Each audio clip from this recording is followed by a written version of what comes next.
Hai semuanya, perkenalkan nama saya Yuma Trisna Purnama Dewi dengan NIM 2490241401125 berasal dari kelas DKV-AD. Di video kali ini, saya akan mempresentasikan tentang materi ragam bahasa. Sebelumnya, apa sih ragam bahasa itu? Ragam bahasa atau variasi bahasa adalah wujud dari pemakaian bahasa yang beda-beda di masyarakat dalam melakukan satu interaksi antar individu yang berdasarkan topik, media pembicara, ataupun lawan bicaranya. Ragam atau variasi bahasa ini muncul karena tidak seragamnya pengguna bahasa. Penggunaan dari variasi bahasa ini disesuaikan dengan situasi yang berlaku, seperti hubungan pembicara, lawan bicara, serta topik yang bicarakan.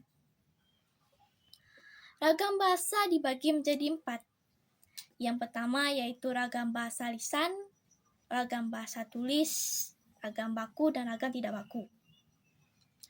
Yang pertama yaitu ragam lisan. Ragam lisan adalah bahasa yang dihasilkan melalui ucap atau bisa disebut organ of speech dengan phoneme sebagai unsur dasar. Ciri-cirinya adalah memerlukan orang kedua atau teman bicara, tergantung situasi, kondisi, ruang, dan waktu. Tidak harus memperhatikan unsur gramatikal, hanya perlu intonasi serta bahasa tubuh, berangsur cepat, sering berangsur tanpa alat bantu, kesalahan dapat langsung dikoreksi, dapat dibantu dengan gerak tubuh, mimik, wajah, serta intonasi. Yang terakhir yaitu dipengaruhi oleh tinggi rendahnya suara. Yang kedua yaitu ragam tulis. Ragam tulis adalah bahasa yang dihasilkan dengan memanfaatkan tulisan sebagai huruf untuk unsur dasarnya. Ciri-cirinya yaitu tidak memerlukan orang kedua atau teman bicara. Yang kedua yaitu bersifat objektif, tidak tergantung kondisi, situasi, serta waktu. Mengembangkan konsep mana yang jelas, harus memperhatikan gramatikal, berangsur lambat, jelas tutur bahasanya, susunan kalimatnya juga jelas dan runtut. Selalu memakai alat bantu. Kesalahan tidak dapat langsung dikoreksi, dan yang terakhir tidak dapat dibantu dengan gerak tubuh dan mimik muka, hanya terbantu dengan tanda baca. Ragam tulis juga memiliki kelebihan dan kekurangannya masing-masing. Yang pertama yaitu kelebihannya yaitu informasi yang disajikan bisa dipilih untuk dikemas sebagai media yang menarik, umumnya memiliki kedekatan budaya dengan kehidupan masyarakat, dan dapat digunakan untuk menyampaikan maksud dan membeberkan informasi. Kekurangannya yaitu alat atau sarana yang membawa jelas pengertian seperti bahasa lisan tidak ada akibatnya. Bahasa tulisan harus justru lebih sempurna. Tidak mampu menyajikan berita secara lugas, jenis, dan jujur. Jika harus mengikuti kaedah-kaedah bahasa yang dianggap cenderung miskin, daya pikat, dan nilai jual. Selanjutnya yaitu ragam baku dan ragam non-baku.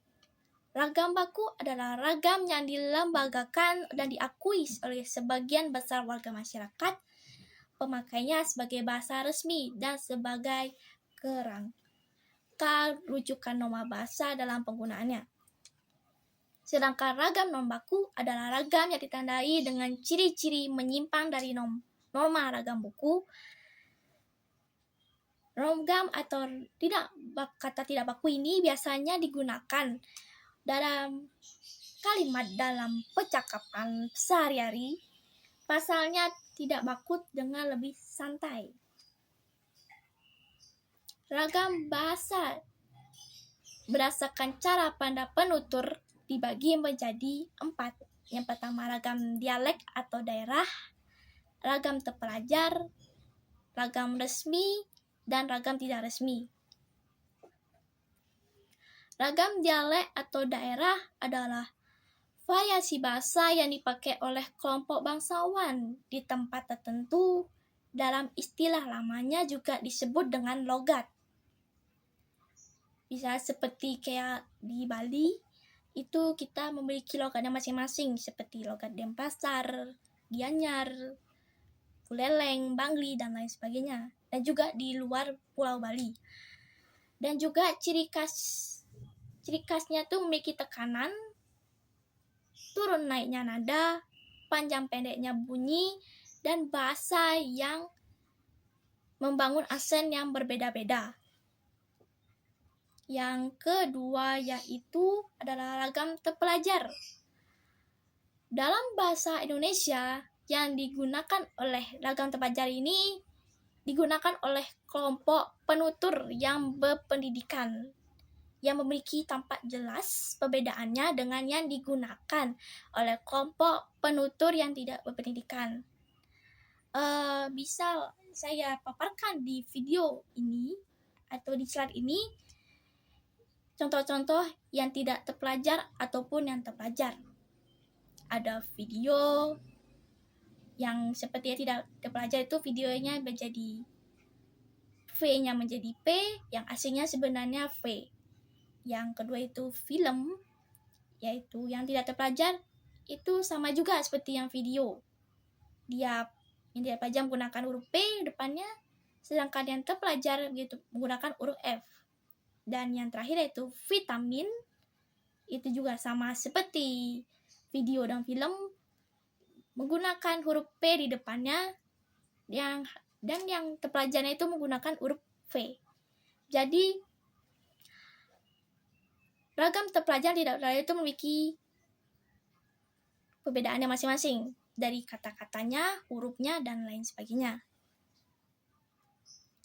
Yang selanjutnya yaitu ragam resmi, yaitu bahasa yang digunakan dalam situasi resmi seperti pertemuan, peraturan, ataupun undang-undang, ataupun undangan. Ciri-cirinya yaitu menggunakan unsur gramatika secara eksplisit dan konsisten, menggunakan kata ganti resmi, menggunakan imbuhan secara lengkap, menggunakan bahan baku ataupun kata baku, menggunakan EYD atau mungkin bisa dibilang ya resminya bahasa atau peraturan bahasa atau penggunaan bahasa yang baku, dan juga menghindari unsur kedaerahan. Nah, unsur resmi ini biasanya digunakan itu dalam biasanya ya rapat ya, misalnya kayak rapat presiden, rapat kelurahan gitu, ataupun mungkin yang lain-lain sebagainya seperti yang resmi. Mungkin kalian bisa pernah mungkin melihat TV, bikin kayak lihat rapat ataupun sidang. Nah, itulah mereka menggunakan ragam resmi ataupun bahasanya resmi atau lebih baku istilahnya. Yang terakhir yaitu ragam tidak resmi. Ragam tidak resmi ini biasa digunakan dalam situasi resmi. Tidak resmi maksudnya, seperti dalam pergaulan dan percakapan pribadi. Ciri-cirinya menggunakan kata-kata yang lebih sederhana dan tidak formal. Nada bicara lebih santai dan akrab. Sering menggunakan slang atau istilah yang hanya dipahami oleh kelompok tertentu. Mungkin seperti gini, zaman sekarang itu misalnya nggak tahu jadi GTW gitu. Misalnya iya jadi yoi. Nah, ya seperti omongan zaman sekarang dah kayak Gensi gitu.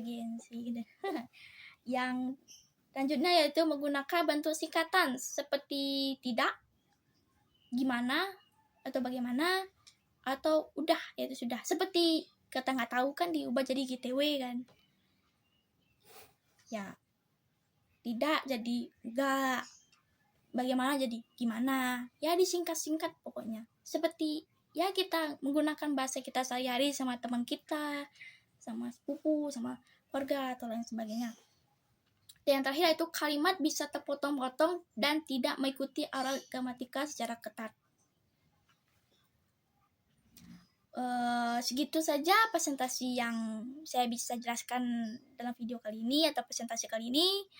Mohon maaf apabila ada salah kata ataupun kata-kata yang tidak mengenakan dalam presentasi kali ini.